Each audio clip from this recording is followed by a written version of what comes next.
Hello students, कैसे हैं आप सब लोग। आज का जो अपना टॉपिक है वो है contract which need not be performed. ऐसे अनुबंध जिन्हें पूरा करने की आवश्यकता नहीं है। अब आप सोच रहे होंगे कि ये तो वो कॉन्ट्रैक्ट जिन्हें पूरा ही नहीं करना, तो फिर बनाए क्यों रहे हैं। ऐसा कुछ नहीं है। Contract which need not be performed का मतलब यहाँ पे जब भी आप इसे देखोगे तो इट मीन्स यहाँ पे बात हो रही है बोथ पार्टीज की, कि बोथ पार्टीज अपने इंटेंशन, उनका इरादा कैसा है कि अपन म्यूचुअल कंसेंट से इसे पूरा नहीं करेंगे। तो यहां बात हो रही है म्यूचुअल कंसेंट की। दोनों पार्टी जो है वो अपनी कंसेंट से कह रहे हैं कि हमें उस कॉन्ट्रैक्ट को पूरा नहीं करना है। तो उसमें जो केसेस आएंगे, सबसे पहला जो केस आएगा वो आएगा नोवेशन।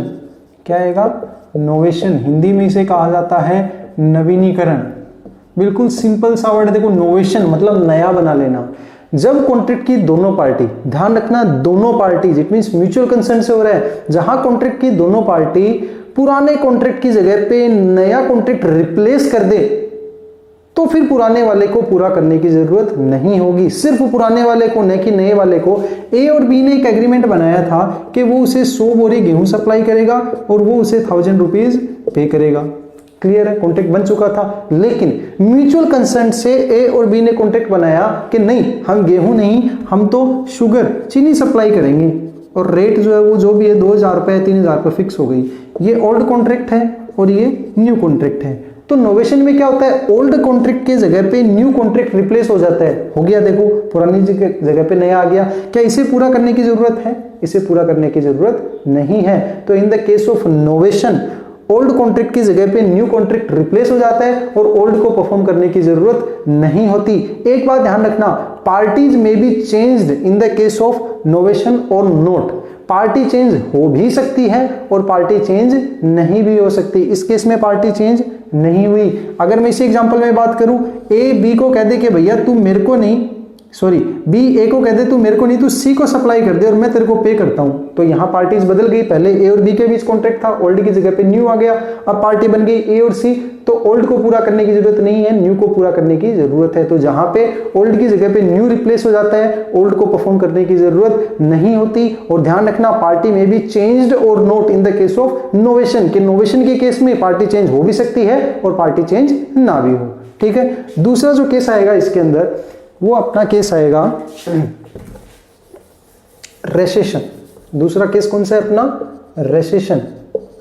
रेसेशन का मतलब क्या है? हिंदी में कहा जाता है खंडन। जब दोनों पार्टी म्यूचुअल कंसेंट से कॉन्ट्रैक्ट को ब्रेक कर दे। उसी एग्जांपल को लेते हैं, ए और बी वाले को 100 बोरी गेहूं सप्लाई करनी थी, इसे 1000 रुपीज पे करने थे। म्यूचुअल कंसेंट से इसने कहा भाई तू पैसे रहने दे, इसने कहा तू गेहूं रहने दे। तो म्यूचुअल कंसेंट से जब दोनों पार्टी कॉन्ट्रैक्ट को कैंसिल कर दे, तो क्या उसे परफॉर्म करने की जरूरत है?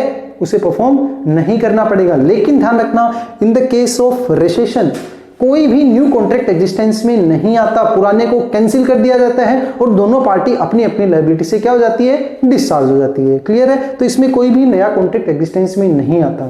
थर्ड केस की मैं अगर बात करूं तो थर्ड केस आएगा ऑल्ट्रेशन। क्या आएगा?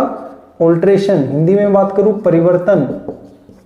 ऑल्ट्रेशन का मतलब क्या होता है? परिवर्तन। जब कॉन्ट्रैक्ट की दोनों पार्टी कॉन्ट्रैक्ट की टर्म्स एंड कंडीशंस में चेंजमेंट कर दे। ध्यान देना, जब कॉन्ट्रैक्ट की पार्टी कॉन्ट्रैक्ट की टर्म्स एंड कंडीशंस में चेंजमेंट कर दे तो उसे हम क्या कहेंगे? ऑल्ट्रेशन। फॉर एग्जांपल, ए ने बी को 1 लाख रुपए उधार दे रखे थे और ये कहा था कि 3% पर एनम के हिसाब से इंटरेस्ट चार्ज करूंगा। क्लियर है? ये उनका कॉन्ट्रैक्ट था। अब उन्होंने नया कॉन्ट्रैक्ट बनाया कि 3 नहीं या 2% पर एनम ही चार्ज करूंगा मैं। ओल्ड की जगह पे न्यू आ गया। क्या ओल्ड को पूरा करने की जरूरत है? नहीं। तो in the case of alteration, old contract के जगह पे न्यू कॉन्ट्रैक्ट रिप्लेस हो जाता है, ओल्ड को पूरा करने की जरूरत नहीं होती। अब आप बोलोगे सर नोवेशन और अल्ट्रेशन फिर तो एक ही हो गया। नहीं, ध्यान देना, इसमें पूरा कॉन्ट्रैक्ट चेंज होता है। इसमें सिर्फ टर्म्स एंड कंडीशंस, देखो सिर्फ इंटरेस्ट की रेट चेंज हुई है। इट मींस इसमें सिर्फ टर्म्स एंड कंडीशंस चेंज होती है। और सबसे बड़ा जो इनके बीच में डिफरेंस है कि in the case of alteration parties never be changed, कि अल्ट्रेशन के केस में पार्टीज कभी चेंज नहीं होगी। और in the case of novation party change हो भी सकती है और पार्टी चेंज ना भी हो। तो अल्ट्रेशन के केस में क्या होगा? सिर्फ टर्म्स और कंडीशंस में चेंजमेंट आएगा, कभी भी पार्टी चेंज नहीं हो सकती। क्लियर है? नेक्स्ट अगर मैं इसके बात करूं तो नेक्स्ट इसका आएगा वेव और रेमिटेंस। नेक्स्ट इसका टॉपिक क्या है? वेव और रेमिटेंस। इसे हिंदी में कहा जाएगा त्याग। फॉर एग्जाम्पल, इसका एग्जाम्पल से समझना, ए ने बी को 10,000 रुपये दे रखे थे, क्लियर है, उसकी ड्यू डेट आ गई, बी ने अभी तक पेमेंट नहीं किया, ए ने बी को कहा भाई 5,000 रुपये दे और मैं फुल एंड फाइनल सेटलमेंट समझ लूंगा। कितने रुपए दे? 5,000 रुपए दे और मैं क्या समझ लूंगा? फुल एंड फाइनल सेटलमेंट समझ लूंगा। तो यहां ओल्ड कॉन्ट्रैक्ट था, बी ने कहा ठीक है भाई दे दूंगा, ये न्यू कॉन्ट्रैक्ट बन गया। ओल्ड की जगह पे न्यू आ गया, क्या ओल्ड को पूरा करने की जरूरत है? तो आप बोलोगे नोवेशन में भी तो ये होता है। नहीं, नोवेशन में सेक्रीफाइस नहीं होता। यहां सामने वाले बंदे ने 10,000 रुपए के बदले कितना एक्सेप्ट कर लिया? 5,000 रुपए। इट मींस उसने 5,000 रुपए का क्या किया? वेव रेमिटेंस किया है। तो इस केस में क्या होगा कि सामने वाला बंदा कुछ सेक्रीफाइस करेगा, ओल्ड की जगह पे न्यू आएगा, ओल्ड को पूरा करने न्यू को पूरा ओल्ड को पूरा करने की जरूरत नहीं होगी। लेकिन ध्यान रखना, क्या आप सामने वाला बंदा 5,000 रुपए की और डिमांड कर सकता है? नहीं, वो पार्टी अब 5,000 रुपए की लायबिलिटी से क्या हो गई है? डिस्चार्ज हो गई। तो वेव और रेमिटेंस में सामने वाली पार्टी क्या करेगी? कुछ सेक्रीफाइस करेगी, ओल्ड की जगह पे न्यू आएगा, ओल्ड को पूरा करने की जरूरत नहीं होगी। क्लियर है? अब अगर मैं बात करूं नेक्स्ट, तो ये आएगा कि अगर आपकी बुक्स में अगर या इस यूनिट में अगर एक टॉपिक की बात करें, तो अगर कोई भी पार्टी दूसरी पार्टी को रीजनेबल फैसिलिटी अफोर्ड नहीं करवाती है तो उस केस में कॉन्ट्रैक्ट का क्या होगा? अगर दो पार्टीज ने कॉन्ट्रैक्ट किया था और एक ने दूसरी को रीजनेबल फैसिलिटीज प्रोवाइड करने के लिए कहा था और वो ना करवाए तो उसका इफेक्ट क्या होगा? तो सीधी सी बात है कि मैंने किसी को कहा था कि मेरे घर को पेंट कर देना, ठीक है, उसने कहा पेंटर ने कर दूंगा, लेकिन मैंने अभी तक उसको पेंट ही अवेलेबल नहीं करवाया, तो इसका इफेक्ट क्या होगा? Contract becomes voidable. सामने वाली पार्टी क्या हो जाएगी? डिस्चार्ज हो जाएगी, उसे कॉन्ट्रैक्ट को परफॉर्म करने की रिक्वायरमेंट नहीं होगी।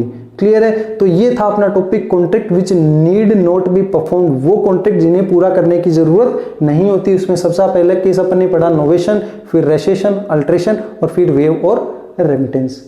तो अगर आप लोगों के कोई डाउट्स हो तो आप कमेंट कर सकते हैं, और अगर आपको वीडियो पसंद आया हो तो लाइक और सब्सक्राइब कीजिएगा। Thank you.